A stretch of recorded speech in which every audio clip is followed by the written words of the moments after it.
Hello students and welcome back to my channel. So students, in this video I am going to explain you this poem, How to Tell Wild Animals, and this poem is taken from your book First Flight. तो चलिए start करते हैं explanation. Before starting the explanation, I want to tell you something कि यहाँ पे देखेंगे आप ये word लिखा हुआ है tell. तो इस पोम में टेल का मतलब है आइडेंटिफाई. तो आपको यानी कि how to tell wild animals means how to identify wild animals. तो चलिए आपको कुछ चीजें समझ में आई होंगी इसके नेम से. अब चलते स्टार्ट करते हैं. यहाँ पे कुछ ब्रीफ इंट्रोडक्शन दिया हुआ है, वो देख लेते हैं कि क्या दिया हुआ है. This humorous poem suggest some dangerous ways to identify for और टेल वाइल्ड एनिमल्स. तो ये फनी पोम सजेस्ट करता है कुछ ह्यूमरस वेज यानी कि मजाकिया तरीके जिससे आप आइडेंटिफाई कर सकते हैं किसको, वाइल्ड एनिमल्स को, जंगली जानवर को. तो चलिए स्टार्ट करते हैं एक्सप्लेनेशन कि कैसे हम आइडेंटिफाई कर सकते हैं. If ever you should go by chance to jungles in the east, अगर आप बाय चांस जो जंगल east side of the country है वहां पर जाते हैं, and if there should to you advance a large tawny beast, और वहां पे आपको एडवांस करता हुआ, एडवांस मीन्स वॉक करता हुआ आपके पास एक बहुत बड़ा सा टॉनी बीस्ट आता है. Tawny means which is in yellowish brown yellowish colour. तो अगर आपके पास कोई येलोइश ब्राउन कलर का बीस्ट आता है, if he roars at you as you are dying, और वो आपके पास आकर के दहाड़े और आपकी हालत मरने जैसी हो जाए, you will know it is the Asian lion. तब आप पहचान जाएंगे कि वो कौन है, एशियन लायन है. तो ये आइडेंटिफाइंग फीचर थे किसके, एशियन लायन के. ठीक है, आप पिक्चर में भी एशियन लायन को देख सकते हैं. तो ये था आपका first paragraph. Now let's come to the next paragraph. और if some time when roaming round a noble wild beast greets you, और यहाँ पे पोएट कह रहा है और आप ऐसे ही कभी घूम रहे हो या टहल रहे हो, तभी आपके पास एक noble means royal class beast यानी जंगली जानवर आपसे ग्रीट करता है मीन्स मिलता है आपसे, with black stripes on a yellow ground. और ये जो बीस्ट आपसे आकर के मिलता है जानवर, उसकी स्किन पर आपको ब्लैक कलर के स्ट्राइप्स दिखते हैं और उसका बैकग्राउंड येलो कलर का है, जैसा कि आप इस पिक्चर में भी देख सकते हैं.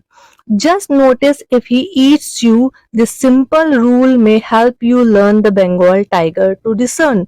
अब यहाँ पे पोएट कह रहा है कि आप क्या नोटिस करिएगा, बस ये नोटिस करिएगा कि वो आपको खाता है कि नहीं. ये आसान सा रूल आपको हेल्प करेगा बंगाल टाइगर को डिसर्न करने में. Discern means to identify. तो इस रूल से आप क्या कर सकते हैं, आइडेंटिफाई कर सकते हैं बंगाल टाइगर को. ये पिक में आप बंगाल टाइगर को भी देख सकते हैं. Now let's come to the next paragraph. If strolling forth a beast you view whose hide with spots is peppered. अब यहाँ पे पोएट कह रहा है, इस पहले तो स्ट्रॉलिंग का मतलब जान लेते हैं. स्ट्रॉलिंग मीन्स कैजुअली वॉकिंग, मतलब ऐसे ही टहलना.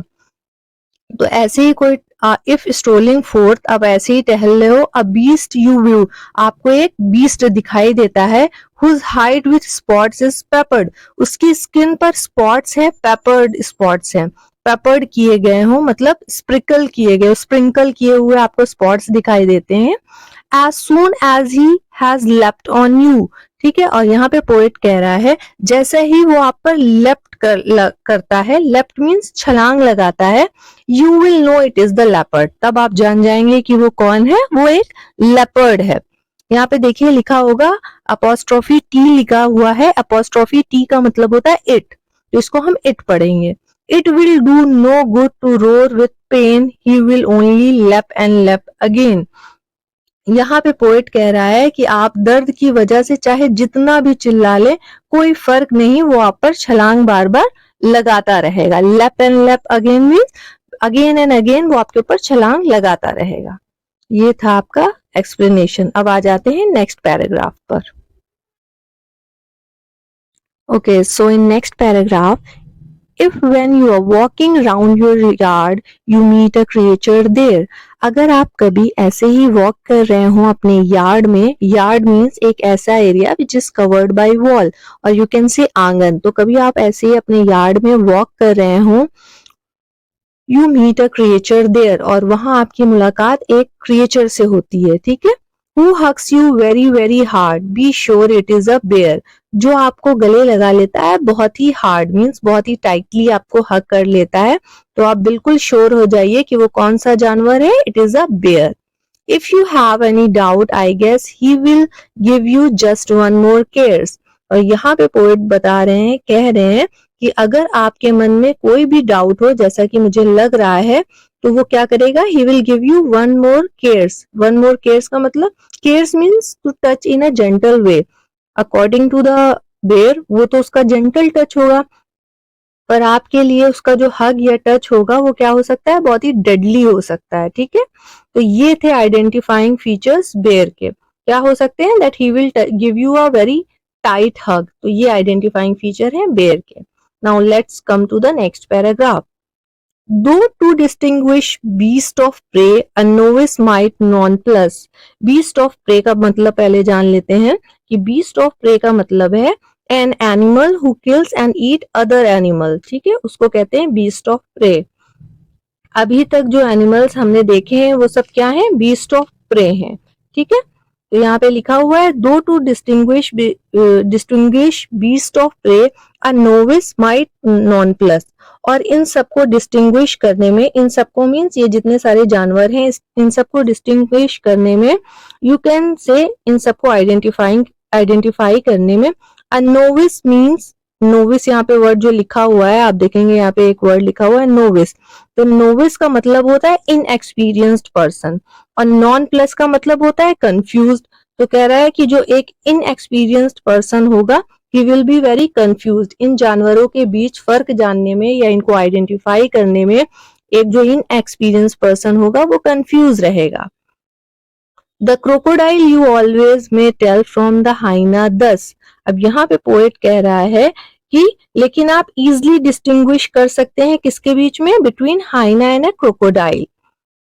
Hyenas come with a merry smiles, but if they weep they are crocodile. अब यहाँ पे पोएट कह रहा है कि हाइना जब भी अपने प्रे को देखता है तो एक बहुत मैरी स्माइल लेता है, मतलब बहुत खुशी से मुस्कुराता है वो. But if they weep they are crocodiles. पर आप अगर किसी जानवर के आंखों में आंसू देखेंगे, जैसा कि यहाँ पे आप देख सकते हैं पिक में कि ये क्या कर रहा है? He is crying. तो अगर आप किसी जानवर के आंखों में आंसू देखेंगे तो आप जान लीजिएगा कि वो जानवर कौन है? क्रोकोडाइल है. आपने एक कहावत भी सुनी होगी, मगरमच्छ के आंसू. तो वही उसी मगरमच्छ के आंसू से आप जान लीजिएगा कि वो क्या है? He is a crocodile. Next paragraph पे चलते हैं कि क्या कह रहा है. नेक्स्ट में वो दिखता है. He hasn't any ears at all. उसके कोई भी कान नहीं होते हैं. He hasn't any ears at all and not a single wing. और ना ही उसके कोई पंख होते हैं. If there is nothing on the tree, it is the chameleon you see. यहाँ पे भी अपॉस्ट्रोफी टी लिखा हुआ है, दैट मीन्स इट इज. तो कह रहा है कि अगर आपको पेड़ के ऊपर, ट्री के ऊपर कुछ भी नहीं दिखाई देता है तो आप जान लीजिएगा कि वो कौन है? कैमलियन है. अब आपको कुछ क्यों नहीं दिखाई देगा? क्योंकि आपने ये कहावत भी सुनी होगी, गिरगिट की तरह रंग बदलना.